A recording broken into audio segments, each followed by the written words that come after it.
Welcome, low ego action heroes. This is Debbie Levitt from DeltaCX.com. We're a full service CX and UX consultancy, and we do all kinds of things. We do projects, training, and consulting. And yes, I am wearing a tomato red hoodie because it is giant and it is warm and it's getting cold where I am. How's the weather where you are?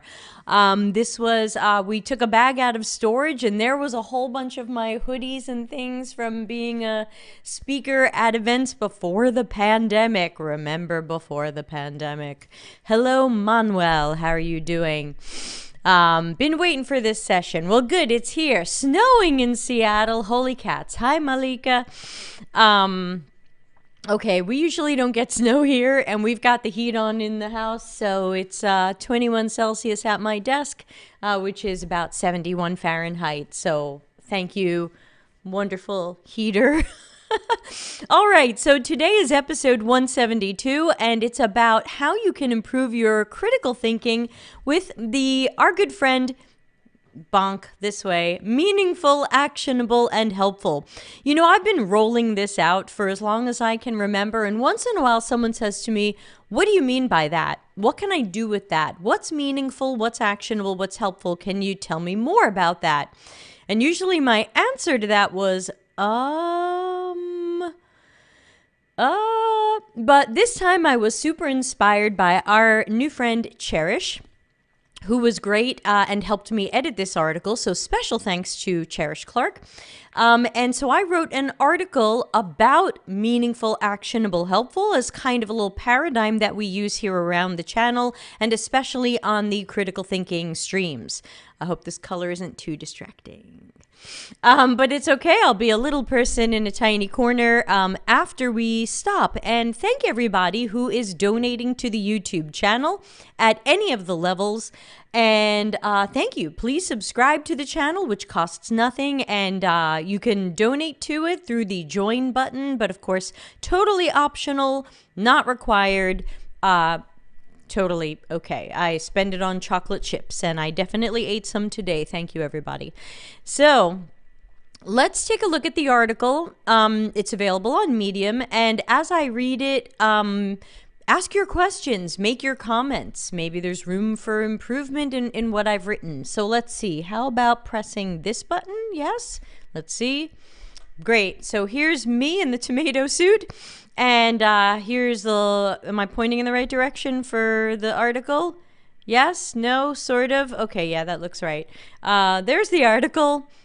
Optional tip jar, chat room, everything's here. So you can find this article on Medium, and you can just go to rbeford.com, which is our Medium publication, or you can Google for it. Meaningful, actionable, helpful, Medium, Levitt, things like that. So here we go. The article is called Using Meaningful, Actionable, and Helpful to Improve Critical Thinking. We have a recurring every other Friday show called Practicing Critical Thinking. Anybody can send in an article, social post, video, or really anything.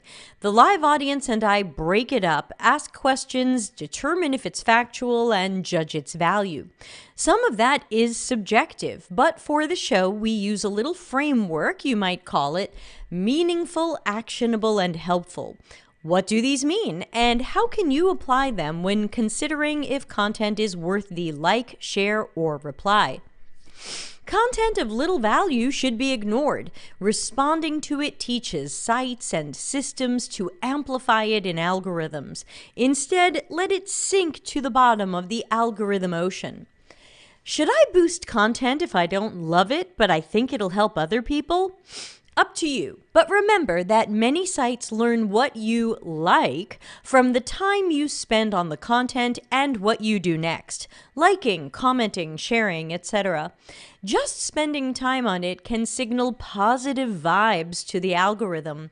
If you like or share something you don't love, be prepared to see a lot more like it since the algorithm might imagine you love this stuff.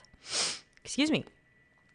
Does all content need to be meaningful, actionable, and helpful? Not necessarily. This is just a short and simple approach for improving critical thinking. You might decide that something didn't meet 2 or 3 of these, and that was still great content. My framework is just a start. You can certainly customize this or add to it. I'm folding a few things into each of the 3 criteria to keep it simple. 3 things! But you can always break more criteria out separately if you find that to be more meaningful, actionable, and helpful. Ba-doom-tsh. Okay, I've got that sound here somewhere. Let's see. There you go. All right, so there's a little picture of meaningful, actionable, helpful as I roll it out. So let's go through them. Meaningful. Does this have meaning? Does it make sense? Is it factual? A good, true story? Can we apply logic and reasoning to determine if some or all of this is true or good ideas?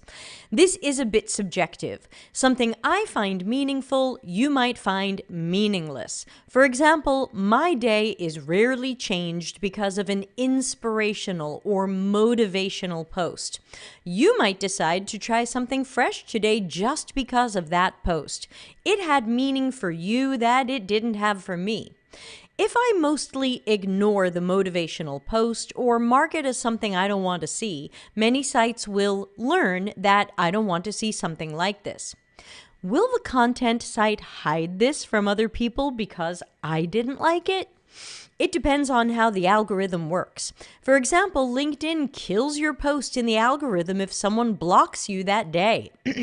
But if I unfollow someone on LinkedIn or signal that I want less of their content, you might still see all of their content.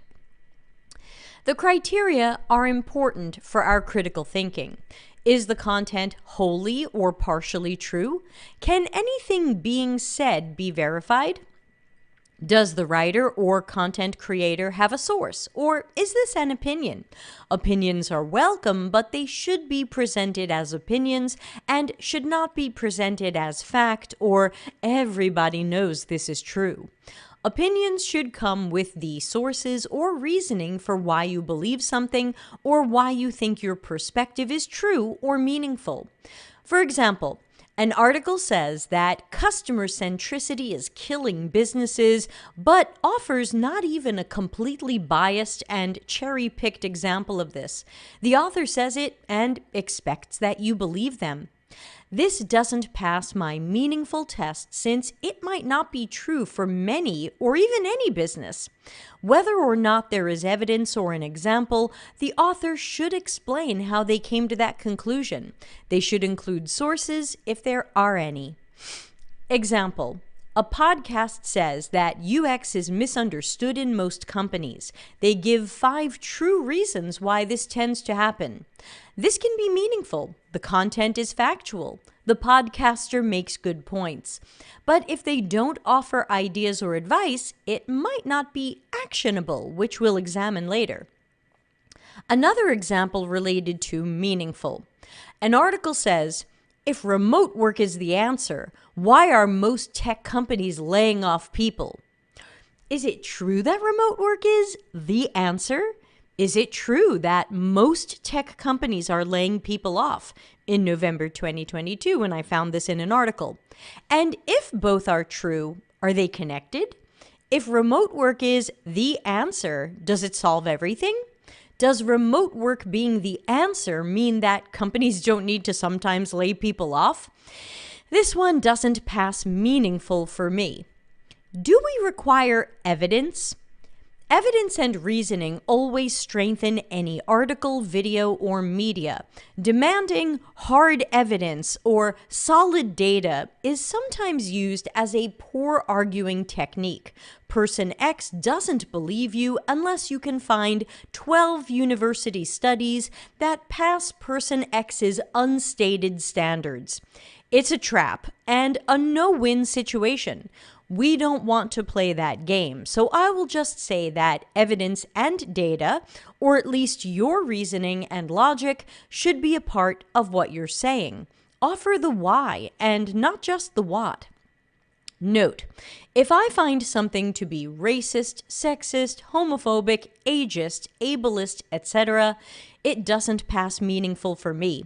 I might be able to see how or why the author took that perspective, but anything leaning on stereotypes, marginalizing people, unfairly grouping people, or appropriating culture immediately loses meaning for me. Also note that the author might be writing something edgy, in air quotes, or inflammatory for the engagement and algorithm. Don't fall for it. You can walk away and not comment to agree or disagree. Actionable. After reading or watching whatever this content is, do you know what to do? Is there something you can change or try? Non-actionable content could be clickbait, which feeds algorithms but rarely passes this framework's standards. It might be educational or entertaining, but not actionable, which could be okay depending on your expectations. As examples, I think about the YouTubers I watch. Some share recipes, which are actionable. I can cook that. Some share vacation advice, which I can use next time I plan that type of trip. Some are historians and scholars. I can learn things I didn't know or hear about some research they uncovered, but there isn't much I can do about or with that info. It's interesting and entertaining without being actionable, and that works for that content. I believe that nearly everything, especially in business-related media, should be actionable. But so much business-related media out there seems like fluffy clickbait. How often are you told to have more empathy, be more inclusive, design for customers, improve customer satisfaction, etc.? But you're rarely, if ever, told what that looks like. What does it look like to get that wrong? How do you do any of these things? Even articles and videos listing X steps to increasing customer loyalty give general advice like have empathy. How? Send more emails. What kinds of emails? How often? And improve customer service. What was going wrong with customer service? What should we improve? These are non-actionable. If you are not sure what to do or how to do it after consuming the content, it was fluffy or a sales pitch. Warning: beware of the sales pitches. Content creators often offer vague content on purpose with the call to action of, you will need my training to understand this better or do this. Recognize it when you see it. Excuse me. I'm just wrapped up in this. Everybody take a refreshing drink. Let me read that one again. Edit.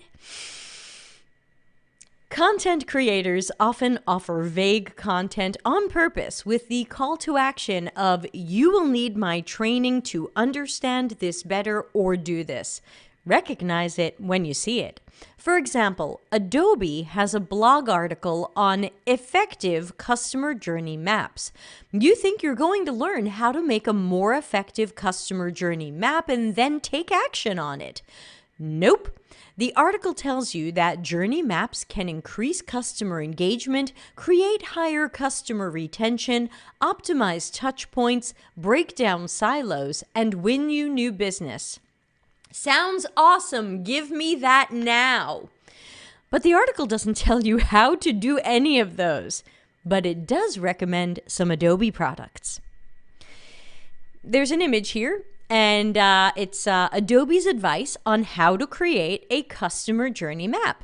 Set goals, define your personas, determine your touch points, map the current buyer journey, and map the ideal buyer journey. But the article doesn't say how to do any of these well. Their description of each step basically says to do the step. By the way, side note here, I love how to create a customer journey map is step 4, create a customer journey map. You can't make this up, people. Hey, Janice. Janice says, question about vague content. How do you differentiate that from solutions that start with it depends? So obviously where it's it depends, It would be great if the content creator gave us some examples. Like, if you're doing this, you might find this, or you might want to try this. But, sometimes this happens, or sometimes this is your situation. Why not try looking at it this way, or try this? And in It Depends, and I think we see this when we do our Tuesday show, and the answer is it depends. We never stop at it depends. We never say, you know what, the answer to Janice's question is it depends. Thank you, Janice. Thank you for your question. Next question, please. We try to give some examples of, okay, here are a few different paths you could take. And I think content can take that approach when it wants to be more meaningful, actionable, and helpful. But very often content is vague or fluffy on purpose because it's really just there to try to sell you something else. So you have to look out for the clickbait and the sales pitches. Yeah, thanks, Janice. Okay, continuing with the article, now we're going to talk about helpful. Helpful. Does this raise you up? Does this help you? For example, an author offers a new framework that is a derivative of an existing framework but gives it a fresh name and is trying to make it their own.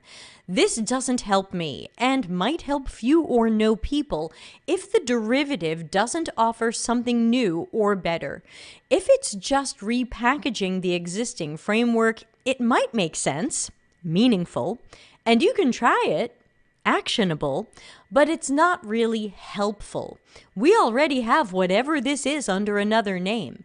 Sometimes these repackaged frameworks make concepts more complicated, which can feel like the opposite of helpful.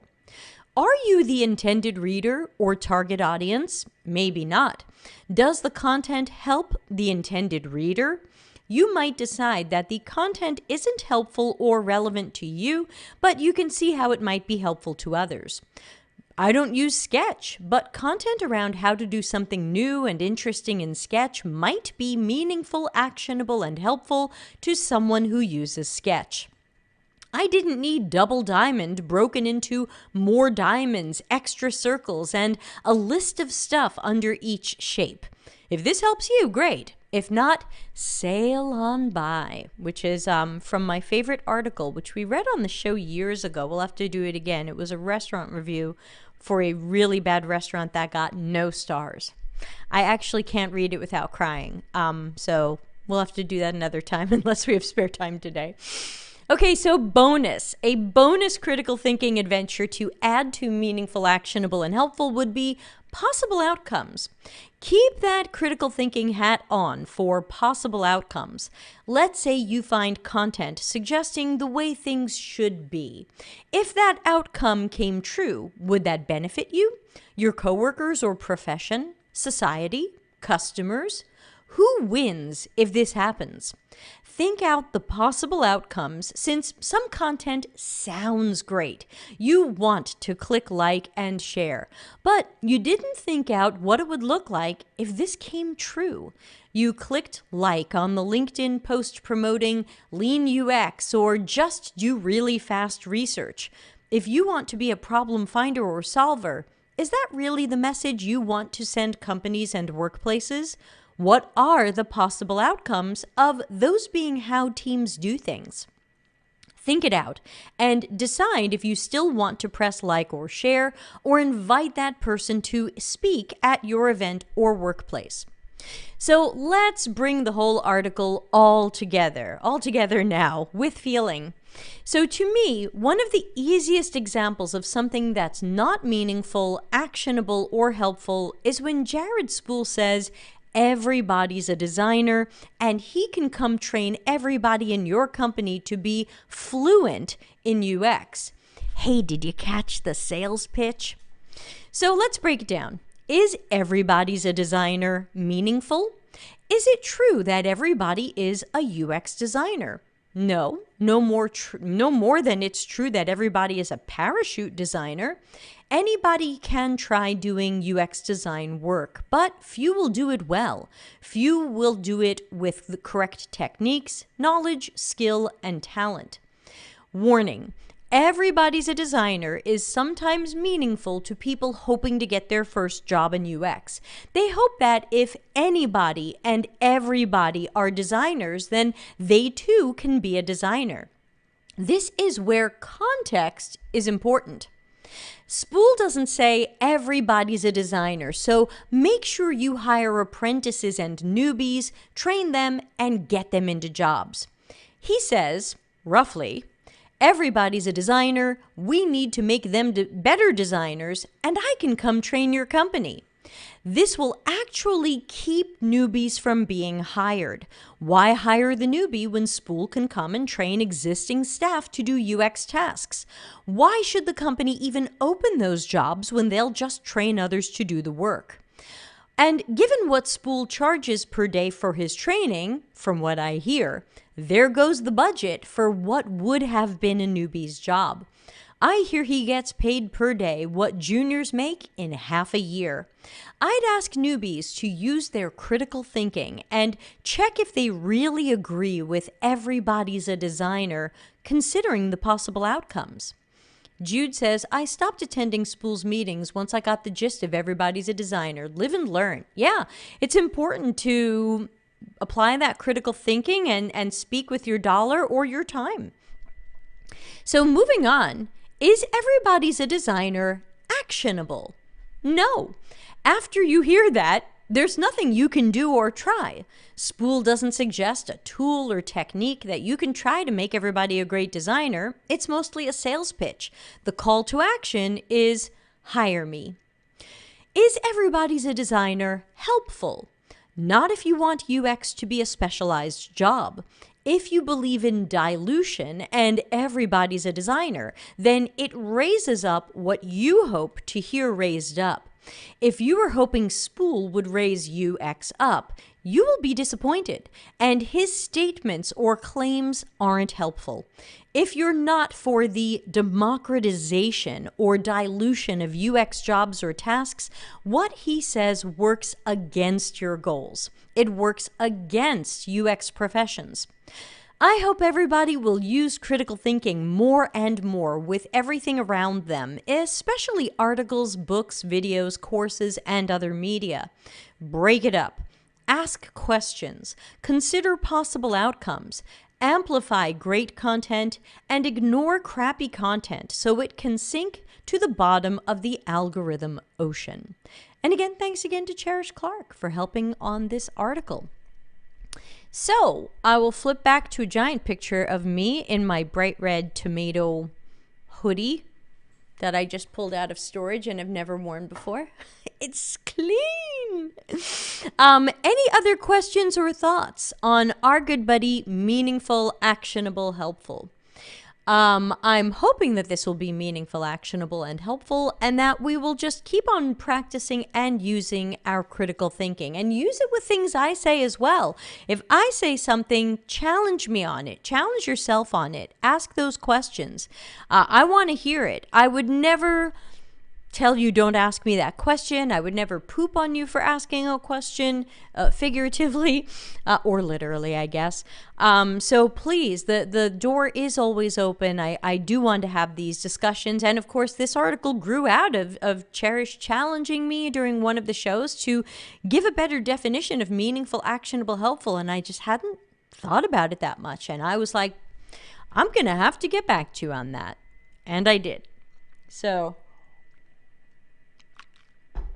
yeah, that's that. With that, we can either end the show or I can look for the restaurant review that I can't get through without crying. So up to you. But while we see if you have any other questions, let's talk about some of the shows that are coming up, because there's lots of cool stuff that's coming up on the channel here.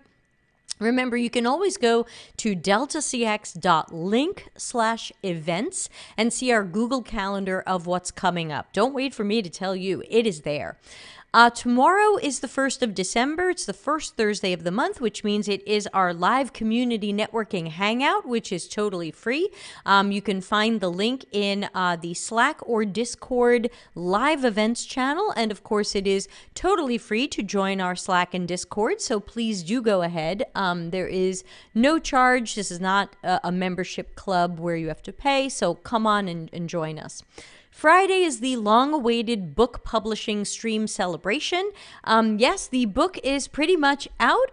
Kindle will be delivered on Friday. The print books are available for order now. I'm working on a couple of things that were missing from, like, evidently the book's not available in India and Brazil. So this is going to be a process, so I'm working on it. Jude says, I'd love to hear the restaurant review, not to see you cry, but because I'm intrigued. All right, let's see if we can get to that. Actually, let me have my computer search for it while, oh no, I think I know what folder it's in. So yeah, I will try to open it up, and it's a real restaurant review, and I can't get through it without crying. And so let's see if I can do it. Yes, the reviews, Malika says. Okay, well, let's also talk about the shows that are coming up next week quickly, because we do have some great shows planned. So let's see, Monday is the 5th. Think Out Loud. Somebody please send me something for Think Out Loud. deltacx.com/links. Tuesday is Office Hours. Ask Me Anything. I don't have a guest, but it'll be me. Wednesday, I'm going to read my new article about critical thinking about the Lean UX canvas, since I do get asked about the Lean UX canvas from time to time. I am not finding the restaurant review where I thought it was. I'm gonna have to do a search while we all chat. Let's see if I can find this. Oh, that is the wrong search. Oh no, sometimes my computer changes to Italian keyboard while I'm not looking. Oh, it looks like the search is going anyway. All right, let's see. Janice says, I thought the helpful section was interesting. Just because a framework already exists, it doesn't necessarily mean it's inherently helpful, does it? If it's repackaged in a way more digestible, can't that be helpful to folks as well? Sure. Again, some of these are going to be in the eye of the beholder. Something I find not helpful, you might find helpful. So yes, so if someone repackages like some people love object-oriented UX and don't know anything about information architecture. I prefer information architecture, and I didn't need object-oriented UX. I think of it as a repackaging. So there you go. Anna Lucia, I've kind of made you Italian. Sorry about that. Anna Lucia, maybe? Lucia? I don't know, but you've got an accent there. Says, about critical thinking. One thing I was taught during college, I'm from the health sciences, is always validate authors and check if that information is being referenced somewhere else to make sure it's considered factual and recognized information. That's not bad advice. The only downside is that obviously in a world of blogs and Medium articles, things generally aren't peer-reviewed. You know, nobody has necessarily checked my articles. Excuse me. People haven't necessarily reviewed these. And so just because there isn't that doesn't make it bad. And sometimes even peer-reviewed stuff is sometimes later debunked as garbagey. So there's still a lot to be careful about, I would say. Though yes, generally if someone has peer reviewed it, you can hope it's better. I am not finding the restaurant review. We might, if people have more questions or comments, send them in, but I am struggling here. I could swear I had it in a certain folder of things I love to keep handy because they're so funny, and now I'm not finding it. Oh, there it is. Okay, I found it.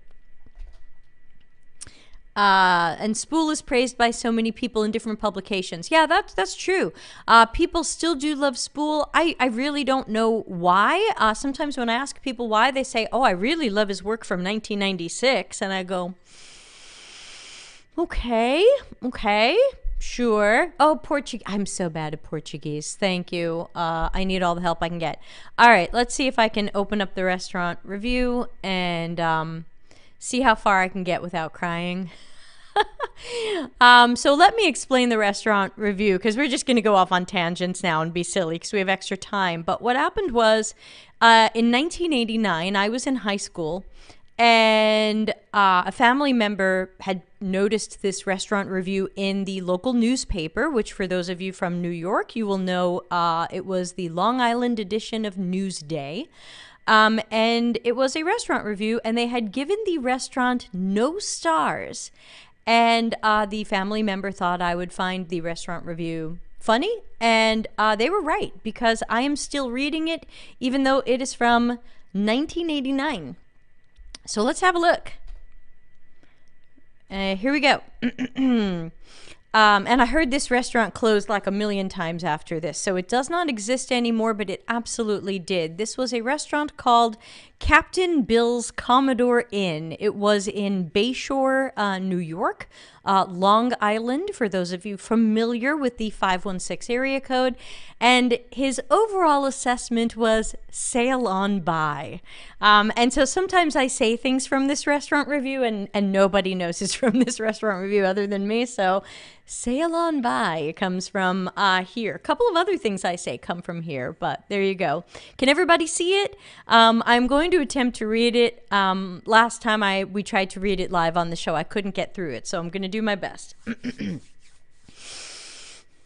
The best appetizer at Captain Bill's Commodore Inn is fresh, varied, and colorful. Unfortunately, it's the fruit cocktail. Once you go beyond the grapes and chopped apples, Captain Bill's ranks no higher than seaman apprentice. Whatever stripes or insignias it earns for the pretty waterside sight are stripped away in the kitchen. This is a restaurant complex where you must assume food is secondary. On a sunny summer day, you could be content walking around the marina and gazing at Great South Bay. You no doubt could be satisfied sailing in too. All you need is a warm breeze and a cool drink. But be careful. I can't speak French. The framboise Kir Royale is akin to Smuckers and Seltzer. I'm attempting to read Captain Bill's Commodore Inn. Oh, Captain. If I can't make it through, you have to come in and rescue me and voice act this. Okay. And then we'll read what Joe is saying. Sorry, Joe, you're commenting and I'm on to something else. We'll come back. Okay. The framboise Kir Royale is akin to Smuckers and Seltzer. For $6.50, you can imbibe a kiddie cough medicine punch called the Commodore and keep the glass as a warning. Other cocktail suggestions could lead you to form a temperance union on the spot. I'm not going to make it. Okay. Honey, stay close. So instead of accepting the formal escort to your table and immediate decision-making, choose to wander. Survey the scenery and the expanse of the establishment's quasi-colonial rooms. Captain Bill's sprawls from catering spaces to a bar to the main dining area. Tables for two have most of the top water views. I'm sorry, I'm dying because I know it's coming, not because what I'm reading now is that funny. Honey? I made it further last time. What happened to me? Tables for two have most of the top water views, especially those that look onto the permanently berthed Commodore. The 72-foot sloop-turned schooner now claims Captain Bill's as its home port. Exiles are in the center of the... I'm going to cry off all my concealer. Exiles are in the center of the room where disappointment can be remedied only by the company of very good friends. Some bucolic images decorate an elevated gazebo that's set apart from the high occupancy tables. The cuisine and service at Captain Bill's tell you bluntly that, as at receptions gone by, the meal is an aside. The food is carelessly prepared, sloppily presented.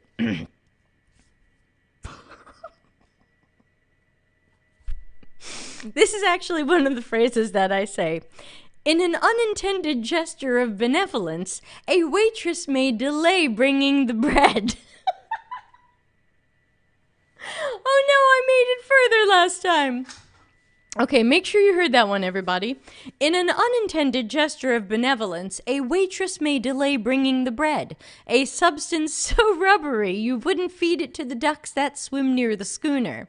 You do get a celery and carrot-laden metal relish tray. Don't fight over the lone scallion. God, I'm gonna... I know, Jude, this is the best. Oh boy. You won't, I can't even voice act this. You won't battle over the soups, even if Bury oyster crackers come the closest to a decent carbo. The soups are uniformly sad. The New England clam chowder is dropped into your bowl like paste. The Manhattan version is thin and watery. The content of the dense seafood bisque is barely identifiable.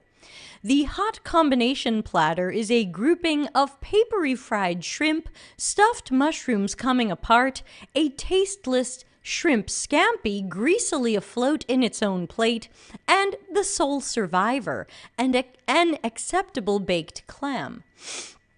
Its cold counterpart is a tribute to small, flavorless shrimp, tough raw clams, and what a waitress acknowledges as sea legs, a testament to culinary chemistry and engineering. This is another thing I say. I don't know if any of you have ever heard me say, beneath the heavy mantle of cheese and mystery, but it comes from this. Beneath the heavy mantle of cheese and mystery that shrouds seafood au gratin is another sample of the flavored fish paste, though any description implying flavor shouldn't be misconstrued. At $15.50, this indignity is a moderately priced main course. You could, for example, spend $23.50 for bendable bland Alaskan king crab, or drop $30 for a 2-pound lobster that's broiled into a steel-belted radial. For non-Americans, that is a car tire. Or lament the fact that your tab here could end up more expensive than the pre-dinner theater at the Rainbow Room.